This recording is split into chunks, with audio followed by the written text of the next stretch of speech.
Well, the issue surrounding vacant properties is nothing new here in Baltimore. For decades, Baltimore has tried to find ways to remove the blight. Enters the TIF program. TIF stands for Tax Increment Funding, and the purpose is to encourage economic development in historically disadvantaged areas. But the mission isn't just to get the vacants all cleaned up. It's also aimed at boosting affordable housing here in the city. And joining us now to better explain this initiative is Baltimore Housing Commissioner Alice Kennedy and Finance Director Michael Mocksten. Thanks for both coming by. I appreciate it.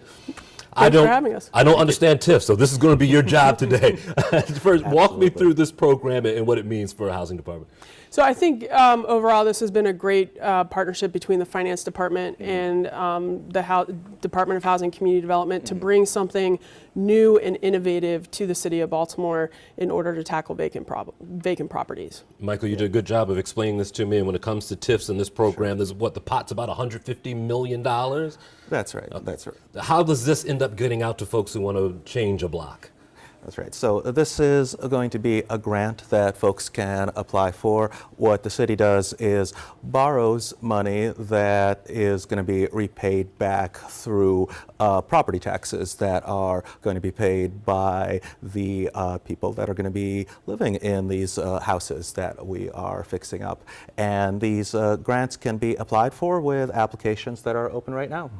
Tell me a little bit about what, I guess it's the scope of the project that determines how much someone is able to get to work. Walk me through that whole process. Exactly, it is the scope of the project. So in Baltimore, what we see in some of our neighborhoods where we've been doing this work, so I want to state that this isn't new, that we've been doing this work to tackle vacants.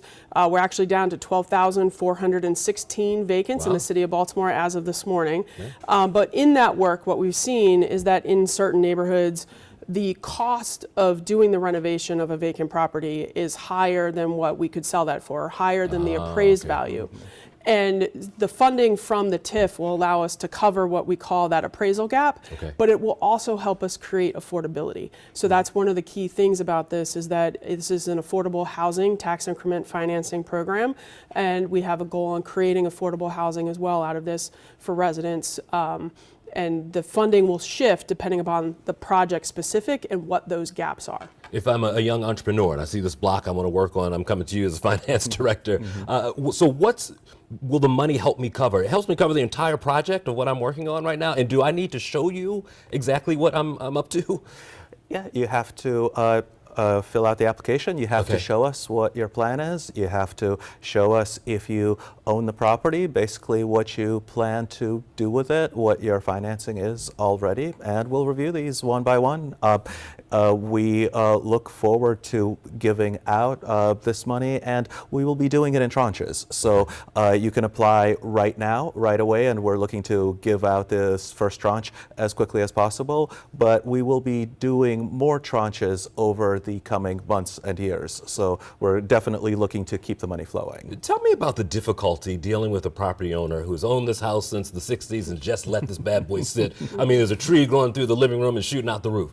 So how do we manage a property like that is just set, and why can't we just pull up with the bulldozer and be done with it? So that's one of the things. I mean, there are a lot of properties in Baltimore where we have properties where the property owner may be deceased. We have what I call the defunct LLCs, but we have many different legal tools in the toolbox that help us attack those properties.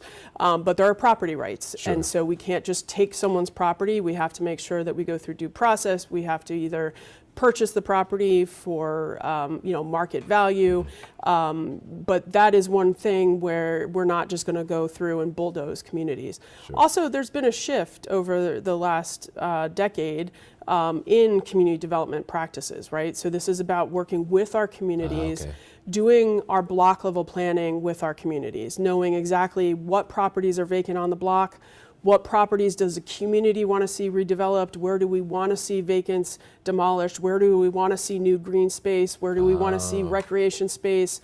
This is a comprehensive plan that covers everything from the residential to the commercial to the green space to the park space to recreation to infrastructure across the board. So we necessarily, property rights and the legalities of it are one thing, and also it's realizing the community vision is another. And just because it's housing today, I guess what you're saying is that it could be anything in the future is basically what people want. I'm curious of what that conversation has been like. When you have some of these town halls, what do people want to see change? They want to see, I mean, they absolutely want to see change in their community, right? So this is a thing that we have been working on to redress housing policies of the past that have had significant negative impacts on our communities. This is a very high priority for Mayor Scott in terms of looking at how we kind of set the course to ensure that investment is happening, but to have the community voices not just sit at a table, but really be heard and have them driving the plan. They want to see investment. They want to see residential home ownership. They want to see rental. They want to see an impact in their commercial spaces and have opportunity. And they want to see green space and park space that is maintained and available for them, as well as infrastructure. Are there benchmarks and timelines that folks have to follow with this grant money, or it's, listen, here it is, you go ahead and go to work? No, there are times. So once you apply, if you get the grant, we execute the grant agreement.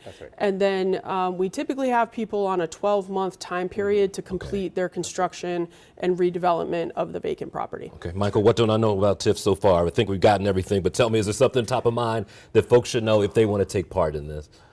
Well, we covered a lot, but I would just say that this is a new kind of TIF. TIFs traditionally were used in this city and in other cities to redevelop harbor place areas, small geographic areas that sometimes were already doing economically well. This is a TIF for everybody. This is a TIF that's designed for vacants, and it's designed to go around the city exactly where it's needed. So this is a TIF that is really built for small developers, and we want to stress that it is open right now for everybody, and we want people to apply. And we can find that online. Where do we find that? You can find all the information on the Department of Housing and Community Development website, dhcd.baltimorecity.gov. Excellent. Looking forward to the change. We appreciate it. Thank you for coming by. Thanks.